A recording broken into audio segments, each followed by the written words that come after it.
ডাঙৰ খবৰ সাৱধানে থাকক আগন্তুক ৪৮ ঘণ্টা আপুনি সাৱধানে থাকক সতৰ্ক কৰি দিছে ৰাজ্যৰ মুখ্যমন্ত্ৰী হিমন্ত বিশ্ব শৰ্মাই ৰাজ্যত হেয়তেকৈ দেখিবলৈ পোৱা গৈছে ভয়ংকৰ হৈ উঠিছে বান পৰিস্থিতি যাৰ পৰিপ্ৰেক্ষিতত মুখ্যমন্ত্ৰী হিমন্ত বিশ্ব শৰ্মাই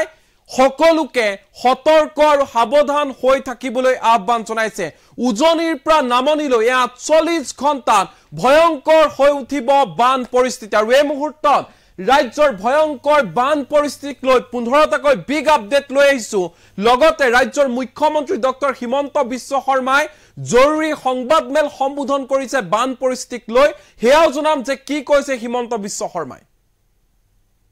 এই মুহূৰ্তত জনাই আছো বিগ আপডেট ৰাজ্যৰ ভয়ংকৰ বান পৰিস্থিতিক লৈ ১৫টাকৈ বিগ আপডেট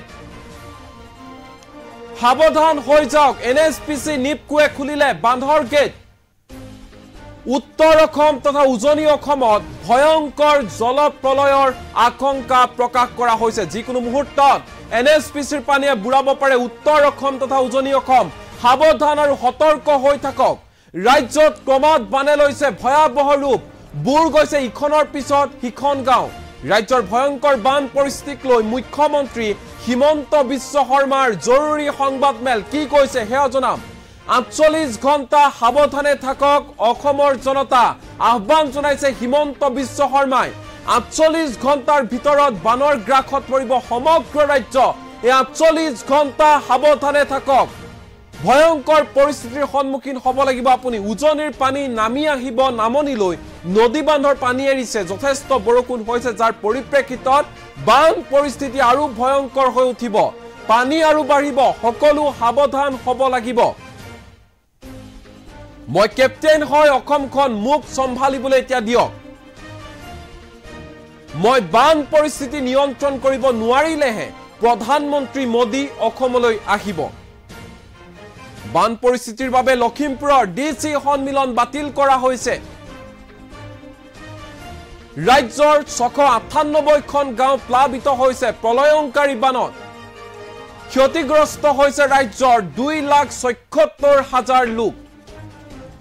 চলিত বছৰৰ বানত মৃত্যু হোৱা লোকৰ সংখ্যা ৩৬ গৰাকীলৈ বৃদ্ধি পাইছে এই সংখ্যা আৰু বৃদ্ধি পোৱাৰ পূৰ্ণ সম্ভাৱনা আছে এইবাৰৰ বানপানী হোৱাৰ মূল কাৰণ হ'ব অৰুণাচল প্ৰদেশত হোৱা ধাৰাবাহিক বৰষুণ এই মন্তব্য কৰিছে হিমন্ত বিশ্ব শৰ্মাই মুখ্যমন্ত্ৰীৰ সৈতে যোগাযোগত আছে প্ৰধানমন্ত্ৰী নৰেন্দ্ৰ মোদী গৃহমন্ত্ৰী অমিত শাহ সম্পূৰ্ণ সহায় সহযোগিতাৰ আশ্বাস দিয়া হৈছে নৰেন্দ্ৰ মোদী আৰু অমিত শাহৰ ফালৰ পৰা ৰাজ্যৰ মুখ্যমন্ত্ৰী হিমন্ত বিশ্ব শৰ্মাক হিমন্ত বিশ্ব শৰ্মাৰ ফালৰ পৰা কোৱা হৈছে বান পৰিস্থিতিৰ সৈতে মুকাবিলা কৰিবলৈ আমি সম্পূৰ্ণ সাজু ব্ৰহ্মপুত্ৰ আৰু উপনৈসমূহত পানী বিপদ সীমাৰ ওপৰত ৰাজ্যৰ ১৪খনকৈ জিলা এতিয়া বানৰ কবলত আছে প্ৰতিগৰাকী মন্ত্ৰী বিধায়কক নিজৰ নিজৰ সমষ্টিত থাকি ৰাইজৰ কাম কৰিবলৈ নিৰ্দেশ জাৰি কৰিছে ৰাজ্যৰ মুখ্যমন্ত্ৰী হিমন্ত বিশ্ব শৰ্মাই আৰু এই মুহূৰ্তত এফালে ৰাজ্যত কেনে ধৰণৰ বান পৰিস্থিতি হেয়া দেখাবলৈ চেষ্টা কৰিম আৰু আনফালে হিমন্ত বিশ্ব শৰ্মাই সংবাদমেল সম্বোধন কৰি কি কৈছে হেয়া শুনাবলৈ চেষ্টা কৰিম এনি টক্সৰ দৰ্শকক আপোনালোক সকলো অৱগত যে যোৱাকালি নিশাৰ পৰা অসমৰ বান পৰিস্থিতি অৱনমিত হৈছে আৰু ব্ৰহ্মপুত্ৰৰ পানী ডিব্ৰুগড় নিমাতীঘাট তেজপুৰ আৰু সোৱণশিৰিৰ পানী বেদেতীঘাট দিখৌৰ পানী শিৱসাগৰত আৰু দিচাঙৰ পানী শিৱসাগৰ আৰু বেকীৰ পানী বৰপেটা এই গোটেই সমূহতে বিপদ সীমাৰ ওপৰেদি পাৰ হৈ আছে সাধাৰণতে যেতিয়া ব্ৰহ্মপুত্ৰৰ পানী বা উপনদীসমূহৰ পানী বিপদ সীমাৰ ওপৰেদি গতি কৰে তেতিয়া ই বুজি লোৱা হয় যে ই মথাউৰিৰ প্ৰায় লেভেলত পৰ্যায় পানী পাইগৈ আৰু ইয়াৰ পিছতে অলপ পানী বাঢ়িলে অভাৰটপিং হৈ পানী কাণ্ট্ৰি সাইডলৈকে আহিবৰ বাবে আৰম্ভ কৰে আৰু যেতিয়াই ব্ৰহ্মপুত্ৰৰ পানী বিপদ সীমাৰ ওপৰেদি যায় তেতিয়াই পৰিস্থিতি গম্ভীৰতাৰে লোৱা যায় আৰু পৰিস্থিতি চম্ভালিবৰ বাবে প্ৰচেষ্টা চলোৱা যায়। অহা কিছুদিনৰ বাবেও আমাৰ যিটো বৰজাৰত বতৰ বিজ্ঞান সংস্থা আছে তেওঁলোকে নলবাৰী, কাৰ্বি আলং, ডিমা হাছাও আৰু তিনিচুকীয়া ইয়াৰ উপৰিও আংশিকভাৱে ধুবুৰী, গোৱালপাৰা, বঙাইগাঁও, গোলাঘাট, বিশ্বনাথ, তিনিচুকীয়া আৰু ডিমা হাছাও জিলাত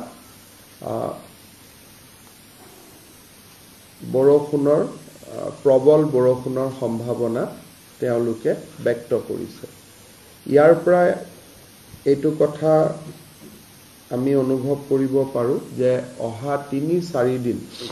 ৰাজ্যখনৰ বাবে এটা ক্ৰিটিকেল সময় হ'ব, য'ত নেকি আমি বান পৰিস্থিতি অতি সূক্ষ্মভাৱে পৰ্যালোচনা কৰি থাকিব লাগিব আৰু য'তেই মানুহ বিপদৰ সন্মুখীন হয় তাতে আমি মানুহক সহায় কৰিব লাগিব। আজিৰ মুহূৰ্তলৈকে অসমত 14খন জিলা আৰু 41টা ৰেভিনিউ চাৰ্কেল, 14 ডিষ্ট্ৰিক্ট আৰু 41 ৰেভিনিউ চাৰ্কেল বানপানীত নিমগ্ন হৈছে আৰু এই গোটেই অঞ্চলটো যদি আমি গাঁৱলৈ ৰূপান্তৰ কৰোঁ তেতিয়াহ'লে 698খন গাঁও ইতিমধ্যে প্লাবিত হৈছে। ইয়াত বৰাক উপত্যকাও ইনভলভ হৈ আছে, ব্ৰহ্মপুত্ৰ আৰু বৰাক উপত্যকা দুয়োটা ধৰি।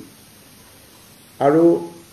2,70,628টা পৰিয়াল বা পপুলেশ্যন সংখ্যক ৰাইজ এতিয়ালৈকে ক্ষতিগ্ৰস্ত হৈছে। আপোনালোক সকলো অৱগত যে যোৱাকালি নিশাৰ পৰা অসমৰ বান পৰিস্থিতি অৱনমিত হৈছে আৰু ব্ৰহ্মপুত্ৰৰ পানী ডিব্ৰুগড়, নিমাতীঘাট, তেজপুৰ আৰু সোৱণশিৰিৰ পানী বেদেতীঘাট, দিখৌৰ পানী শিৱসাগৰত আৰু দিচাঙৰ পানী শিৱসাগৰ আৰু বেকীৰ পানী বৰপেটা, এই গোটেই সমূহতে বিপদসীমাৰ ওপৰেদি পাৰ হৈ আছে। সাধাৰণতে যেতিয়া ব্ৰহ্মপুত্ৰৰ পানী বা উপনদীসমূহৰ পানী বিপদসীমাৰ ওপৰেদি গতি কৰে তেতিয়া ই বুজি লোৱা হয় যে ই মথাউৰিৰ প্ৰায় লেভেলত পৰ্যায় পানী পাইগৈ আৰু ইয়াৰ পিছতে অলপ পানী বাঢ়িলে অভাৰটপিং হৈ পানী কাণ্ট্ৰি ছাইডলৈকে আহিবৰ বাবে আৰম্ভ কৰে আৰু যেতিয়াই ব্ৰহ্মপুত্ৰৰ পানী বিপদসীমাৰ ওপৰেদি যায় তেতিয়াই পৰিস্থিতি গম্ভীৰতাৰে লোৱা যায় আৰু পৰিস্থিতি চম্ভালিবৰ বাবে প্ৰচেষ্টা চলোৱা যায়। অহা কিছুদিনৰ বাবেও আমাৰ যিটো বৰজাৰত বতৰ বিজ্ঞান সংস্থা আছে তেওঁলোকে নলবাৰী, কাৰ্বি আলং, ডিমা হাছাও আৰু তিনিচুকীয়া ইয়াৰ উপৰিও আংশিকভাৱে ধুবুৰী, গোৱালপাৰা, বঙাইগাঁও, গোলাঘাট, বিশ্বনাথ, তিনিচুকীয়া আৰু ডিমা হাছাও জিলাত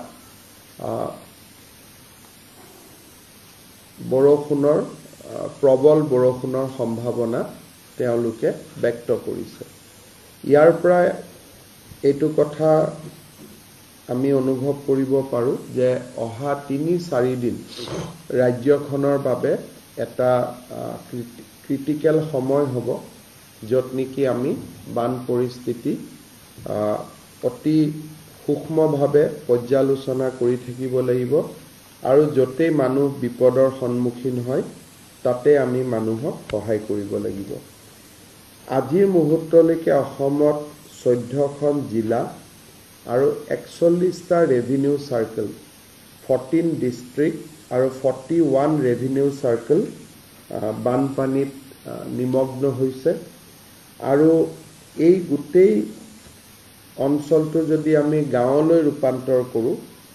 তেতিয়াহ'লে 698খন গাঁও ইতিমধ্যে প্লাবিত হৈছে। ইয়াত বৰাক উপত্যকাও ইনভলভ হৈ আছে, ব্ৰহ্মপুত্ৰ আৰু বৰাক উপত্যকা দুইটা ধৰি। আৰু 2,70,628টা পৰিয়াল বা পপুলেশ্যন সংখ্যক ৰাইজ এতিয়ালৈকে ক্ষতিগ্ৰস্ত হৈছে। আপোনালোক সকলো অৱগত যে যোৱাকালি নিশাৰ পৰা অসমৰ বান পৰিস্থিতি অৱনমিত হৈছে আৰু ব্ৰহ্মপুত্ৰৰ পানী ডিব্ৰুগড়, নিমাতীঘাট, তেজপুৰ আৰু সোৱণশিৰিৰ পানী বেদেতীঘাট, দিখৌৰ পানী শিৱসাগৰত আৰু দিচাঙৰ পানী শিৱসাগৰ আৰু বেকীৰ পানী বৰপেটা, এই গোটেইসমূহতে বিপদসীমাৰ ওপৰেদি পাৰ হৈ আছে। সাধাৰণতে যেতিয়া ব্ৰহ্মপুত্ৰৰ পানী বা উপনদীসমূহৰ পানী বিপদসীমাৰ ওপৰেদি গতি কৰে তেতিয়া ই বুজি লোৱা হয় যে ই মথাউৰিৰ প্ৰায় লেভেলত পৰ্যায় পানী পাইগৈ আৰু ইয়াৰ পিছতে অলপ পানী বাঢ়িলে অভাৰটপিং হৈ পানী কাণ্ট্ৰি ছাইডলৈকে আহিবৰ বাবে আৰম্ভ কৰে। আৰু যেতিয়াই ব্ৰহ্মপুত্ৰৰ পানী বিপদসীমাৰ ওপৰেদি যায় তেতিয়াই পৰিস্থিতি গম্ভীৰতাৰে লোৱা যায় আৰু পৰিস্থিতি চম্ভালিবৰ বাবে প্ৰচেষ্টা চলোৱা যায়। অহা কিছুদিনৰ বাবেও আমাৰ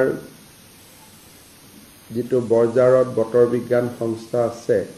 তেওঁলোকে নলবাৰী, কাৰ্বি আলং, ডিমা হাছাও আৰু তিনিচুকীয়া, ইয়াৰ উপৰিও আংশিকভাৱে ধুবুৰী, গোৱালপাৰা, বঙাইগাঁও, গোলাঘাট, বিশ্বনাথ, তিনিচুকীয়া আৰু ডিমা হাছাও জিলাত বৰষুণৰ প্ৰবল বৰষুণৰ সম্ভাৱনা তেওঁলোকে ব্যক্ত কৰিছে। ইয়াৰ পৰা এইটো কথা আমি অনুভৱ কৰিব পাৰোঁ যে অহা ৩-৪ দিন ৰাজ্যখনৰ বাবে এটা ক্ৰিটিকেল সময় হ'ব, য'ত নেকি আমি বান পৰিস্থিতি অতি সূক্ষ্মভাৱে পৰ্যালোচনা কৰি থাকিব লাগিব আৰু য'তেই মানুহ বিপদৰ সন্মুখীন হয় তাতে আমি মানুহক সহায় কৰিব লাগিব। আজিৰ মুহূৰ্তলৈকে অসমত 14খন জিলা আৰু 41টা ৰেভিনিউ চাৰ্কেল, 14 ডিষ্ট্ৰিক্ট আৰু 41 ৰেভিনিউ চাৰ্কেল বানপানীত নিমগ্ন হৈছে আৰু এই গোটেই অঞ্চলটো যদি আমি গাঁৱলৈ ৰূপান্তৰ কৰোঁ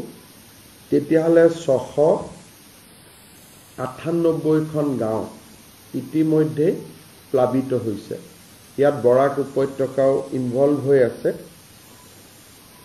ব্ৰহ্মপুত্ৰ আৰু বৰাক উপত্যকা দুইটা ধৰি। আৰু 2,70,628টা পৰিয়াল বা পপুলেশ্যন সংখ্যক ৰাইজ এতিয়ালৈকে ক্ষতিগ্ৰস্ত হৈছে। আপোনালোক সকলো অৱগত যে যোৱাকালি নিশাৰ পৰা অসমৰ বান পৰিস্থিতি অৱনমিত হৈছে আৰু ব্ৰহ্মপুত্ৰৰ পানী ডিব্ৰুগড়, নিমাতীঘাট, তেজপুৰ আৰু সোৱণশিৰিৰ পানী বেদেতীঘাট, দিখৌৰ পানী শিৱসাগৰত আৰু দিচাঙৰ পানী শিৱসাগৰ আৰু বেকীৰ পানী বৰপেটা, এই গোটেইসমূহতে বিপদসীমাৰ ওপৰেদি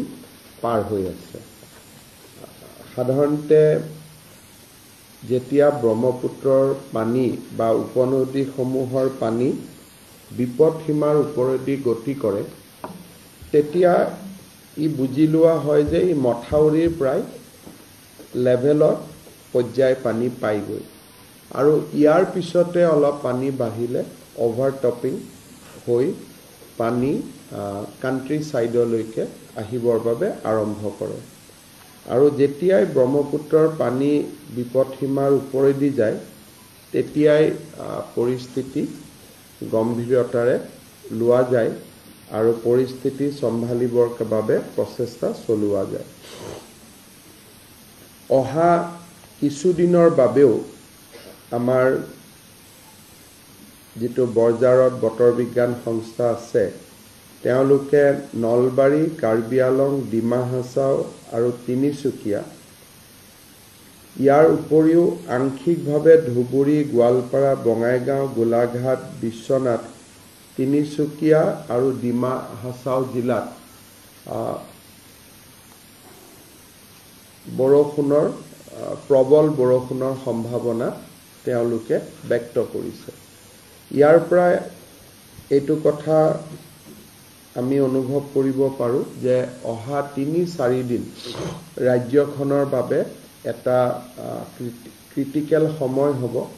য'ত নেকি আমি বান পৰিস্থিতি অতি সূক্ষ্মভাৱে পৰ্যালোচনা কৰি থাকিব লাগিব আৰু য'তেই মানুহ বিপদৰ সন্মুখীন হয় তাতে আমি মানুহক সহায় কৰিব লাগিব আজিৰ মুহূৰ্তলৈকে অসমত 14খন জিলা আৰু 41টা ৰেভিনিউ সাৰ্কেল 14 ডিস্ট্ৰিক্ট আৰু 41 ৰেভিনিউ সাৰ্কেল বানপানীত নিমগ্ন হৈছে আৰু এই গোটেই অঞ্চলটো যদি আমি গাঁৱলৈ ৰূপান্তৰ কৰোঁ তেতিয়াহ'লে 698খন গাঁও ইতিমধ্যে প্লাবিত হৈছে ইয়াত বৰাক উপত্যকাও ইনভলভ হৈ আছে ব্ৰহ্মপুত্ৰ আৰু বৰাক উপত্যকা দুইটা ধৰি আৰু 2,70,628টা পৰিয়াল বা পপুলেশ্যন সংখ্যক ৰাইজ